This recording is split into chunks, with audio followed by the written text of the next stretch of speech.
В китайской медицине подорожник применяется более 3000 лет для лечения многих заболеваний.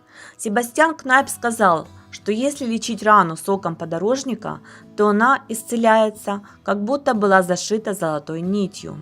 Святой Хильдегард использовал сок подорожника для лечения укусов скорпиона.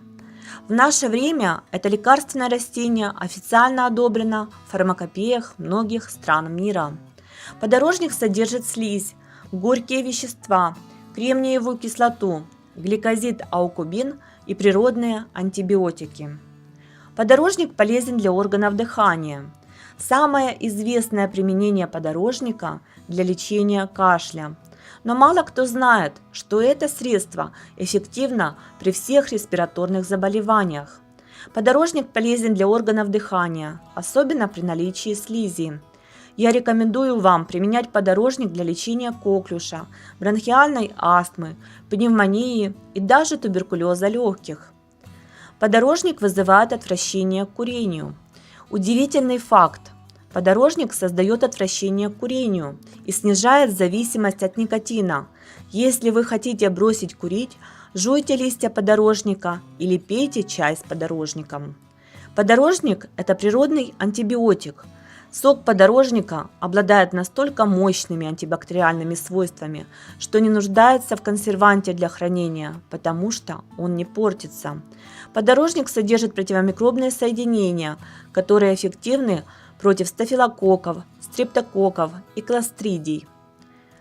Аукубин значительно подавляет грамположительные бактерии, особенно золотистый стафилококк. Добавление лимонного сока к экстракту подорожника может значительно повысить его антимикробную ценность. Аукубин также стимулирует выведение мочевой кислоты из организма через почки, поэтому подорожник полезен для лечения подагры.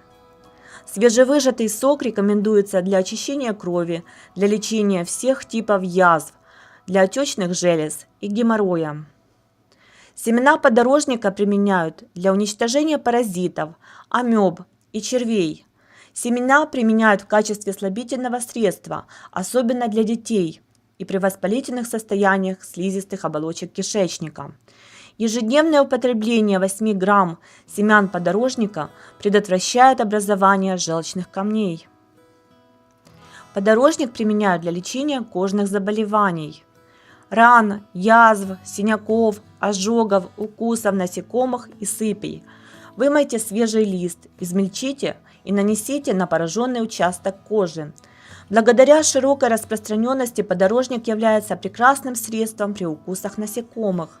Он содержит большое количество сапонинов, которые успокаивают кожу и действуют как природное антигистаминное средство. Как применять подорожник? Из подорожника готовят бальзамы, масла, настойки, сиропы и чаи. Молодые листья можно добавлять в супы и салаты. Масло подорожника. Наполните стерилизованные банки измельченными листьями подорожника и залейте оливковым маслом, чтобы масло полностью покрыло листья. Закройте банку и поставьте ее в темное место на 2 недели. Это масло можно применять отдельно или в качестве основы для других препаратов. Настойка подорожника. В банку положите измельченные листья подорожника, затем залейте их водкой. Рекомендуемая доза настойки составляет 15-20 капель 3 раза в день. Отвар подорожника. Залейте 2 столовые ложки листьев подорожника 1 стаканом кипятка. Накройте крышкой и настаивайте 15 минут. Можете добавить несколько ложек лимонного сока и мед по вкусу. Пейте это средство 3 раза в день по 1/3 стакана. Благодарю вас за просмотр этого видео. Если оно вам понравилось, поставьте лайк и поделитесь им со своими друзьями. Подписывайтесь на канал Домашний лекарь, на котором я делюсь с вами самыми эффективными рецептами народной медицины.